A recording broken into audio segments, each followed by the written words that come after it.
के चारों कोना सोना से लिख ले बानी, पीपर के दोना में हम दिलवा के रख ले बानी।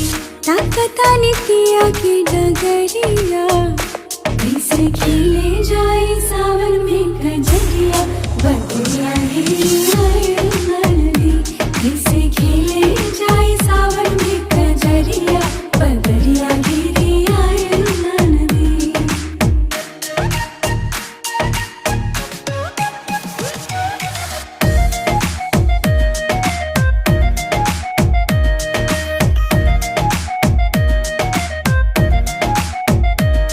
मन बाग बाग बा भइल, अरमान जाग बा गइल, पूर्वा भी हमके चिढ़ावे हो।